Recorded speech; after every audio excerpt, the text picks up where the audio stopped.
ದಳ ಮತ್ತು ಕಮಲ ನಾಯಕರಲ್ಲಿ ಯಾಕೋ ಒಮ್ಮತ ಕೂಡಿ ಬರ್ತಾ ಇಲ್ಲ.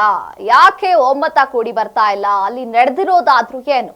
ಸಮನ್ವಯದ ಕೊರತೆ ನೀಗಿಸಲು ನಾನಾ ಸರ್ಕಸ್ ಈಗ ನಡೀತಾ ಇರುವಂತದ್ದು. ದಳ ಮತ್ತು ಕಮಲ ನಾಯಕರಲ್ಲಿ ನಾನಾ ಸರ್ಕಸ್, ಒಮ್ಮತ ಕೂಡಿ ಬರ್ತಾ ಇಲ್ಲ. ಸಮನ್ವಯ ಕೊರತೆ ನೀಗಿಸಲು ಸರ್ಕಸ್ ನಡೀತಾ ಇರುವಂತದ್ದು. ಮೈತ್ರಿ ನಾಯಕರಲ್ಲಿ ಪದೇ ಪದೇ ಸಮನ್ವಯ ಕೊರತೆ ಹೆಚ್ಚಾಗಿ ಎದ್ದು ಕಾಣ್ತಾ ಇರುವಂತದ್ದು. ಬಿರುಕು ಸರಿಪಡಿಸಲು ಬಿಜೆಪಿ ಹೈಕಮಾಂಡ್ ಈಗ ಸರ್ಕಸ್ ನಡೆಸಿರುವಂತದ್ದು. ರಾಷ್ಟ್ರೀಯ ಅಧ್ಯಕ್ಷರ ಮೊರೆ ಹೋದಂತಹ ಬಿಜೆಪಿ ರಾಜ್ಯಾಧ್ಯಕ್ಷ ಬಿವೈ ವಿಜಯೇಂದ್ರ ಮಾಜಿ ಪ್ರಧಾನಿ ದೇವೇಗೌಡರ ಜೊತೆ ಈಗ ಒಗ್ಗಟ್ಟಿನ ಸೂತ್ರವನ್ನ ಬಳಸಿರುವಂತದ್ದು. ದಳ ಮತ್ತು ಕಮಲ ನಾಯಕರಲ್ಲಿ ಯಾಕೋ ಒಮ್ಮತ ಕಾಣ್ತಾ ಇಲ್ಲ. ಸಮನ್ವಯ ಕೊರತೆ ನೀಗಿಸಲು ಈಗ ಸರ್ಕಸ್ ನಡೀತಾ ಇರುವಂತದ್ದು. ಮೈತ್ರಿ ನಾಯಕರಲ್ಲಿ ಪದೇ ಪದೇ ಸಮನ್ವಯ ಕೊರತೆ ಕಾಣ್ತಾ ಇದೆ. ಹಾಗಾಗಿ ಅವರ ಮಧ್ಯೆ ಇರುವಂತಹ ಬಿರುಕನ್ನ ಸರಿಪಡಿಸಬೇಕು ಅಂತ ಈಗ ಹೈಕಮಾಂಡ್ ಕೂಡ ಸರ್ಕಸ್ ಮಾಡ್ತಾ ಇರುವಂತದ್ದು. ರಾಷ್ಟ್ರೀಯ ಅಧ್ಯಕ್ಷ ಮೊರೆ ಹೋಗಿದ್ದಾನೆ.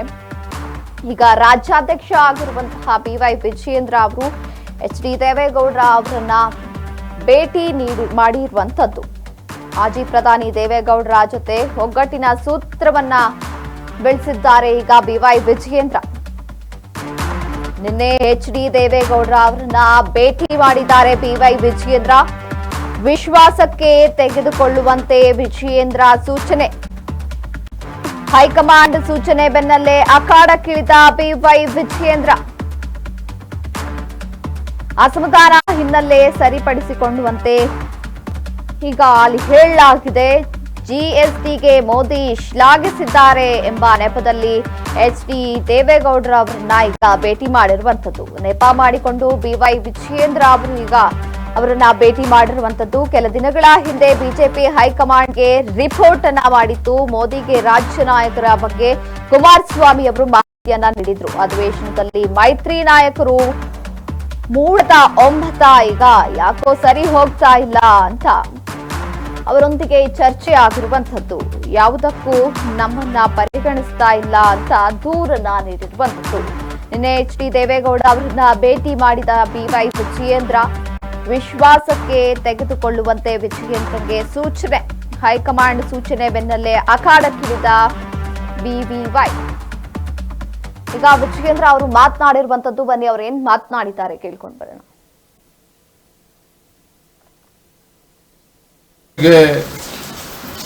ನಮ್ಮ ಪ್ರಧಾನಮಂತ್ರಿ ನರೇಂದ್ರ ಮೋದಿಜಿಯವರು ಶಾಂಘೈ ಶೃಂಗಸಭೆಯಲ್ಲಿ ಭಾಗವಹಿಸಿದ್ರು. ತದನಂತರದಲ್ಲಿ ದೇವೇಗೌಡಜಿಯವರು ಪ್ರಧಾನಮಂತ್ರಿಗಳಿಗೊಂದು ಪತ್ರವನ್ನು ಕೂಡ ಬರೆದು ಅವರಿಗೆ ಅಭಿನಂದನೆಯನ್ನು ಕೂಡ ಸಲ್ಲಿಸಿದ್ರು. ಇನ್ನು ಅಮೆರಿಕದ ಅಧ್ಯಕ್ಷ ಟ್ರಂಪ್ ಅವರ ಸವಾಲನ್ನ ಎದುರಿಸಿ ಯಾವ ರೀತಿ ನರೇಂದ್ರ ಮೋದಿಜಿಯವರು ಜಪಾನ್ ಮತ್ತು ಚೈನಾ ಪ್ರವಾಸವನ್ನ ಯಶಸ್ವಿಯಾಗಿ ಮುಗಿಸ್ಕೊಂಡು ಬಂದಿದ್ದೀರಿ, ಒಂದು ದಿಟ್ಟ ಹೆಜ್ಜೆಯನ್ನ ಮೋದಿಯವರು ಇಟ್ಟಿದ್ದಾರೆ, ಇವೆಲ್ಲವನ್ನು ಕೂಡ ಶ್ಲಾಘಿಸಿ ಪತ್ರವನ್ನ ಬರೆದಿದ್ರು. ನಾನು ಕೂಡ ಶಿಕಾರಿಪುರ ಪ್ರವಾಸದಲ್ಲಿದ್ದೆ. ಪತ್ರಿಕೆಗಳಲ್ಲಿ ಮಾಧ್ಯಮದಲ್ಲಿ ನೋಡಿದಾಗ ನನಗೆ ತುಂಬಾ ಸಂತೋಷನೂ ಕೂಡ ಆಯಿತು, ಹೆಮ್ಮೆನೂ ಕೂಡ ಆಯಿತು. ಇಂಥ ಇಳಿ ವಯಸ್ಸಿನಲ್ಲೂ ಸಹ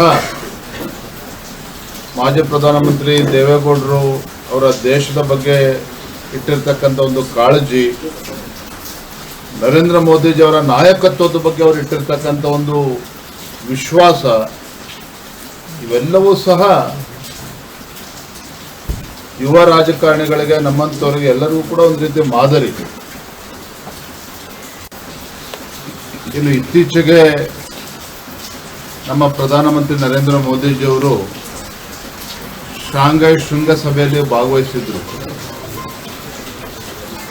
ತದನಂತರದಲ್ಲಿ ದೇವೇಗೌಡಜಿಯವರು ಪ್ರಧಾನಮಂತ್ರಿಗಳಿಗೊಂದು ಪತ್ರವನ್ನು ಕೂಡ ಬರೆದು ಅವರಿಗೆ ಅಭಿನಂದನೆಯನ್ನು ಕೂಡ ಸಲ್ಲಿಸಿದ್ರು.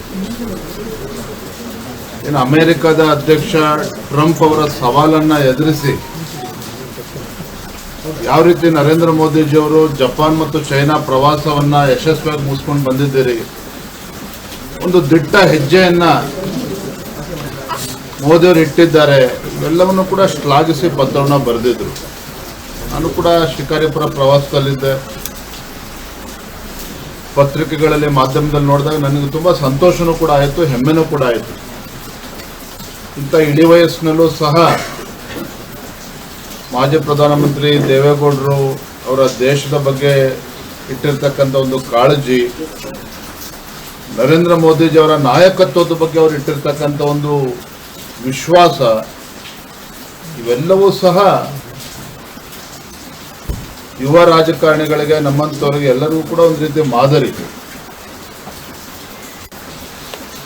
ಇನ್ನು ಇತ್ತೀಚೆಗೆ ನಮ್ಮ ಪ್ರಧಾನಮಂತ್ರಿ ನರೇಂದ್ರ ಮೋದಿಜಿಯವರು ಶಾಂಘೈ ಶೃಂಗಸಭೆ ಕರ್ನಾಟಕದ ಬಿಜೆಪಿಯಲ್ಲಿ ದಳ ಕಮಲ ಮತ್ತು ಮೈತ್ರಿ ನಾಯಕರ ನಡುವೆ ಸಮನ್ವಯ ಕೊರತೆ ಹೆಚ್ಚಿರುವುದರಿಂದ ಹೈಕಮಾಂಡ್ ತಲೆ ಕೆಡಿಸಿಕೊಂಡಿತ್ತು. ಹೀಗಾಗಿ ಬಿವೈ ವಿಜಯೇಂದ್ರ ಅವರು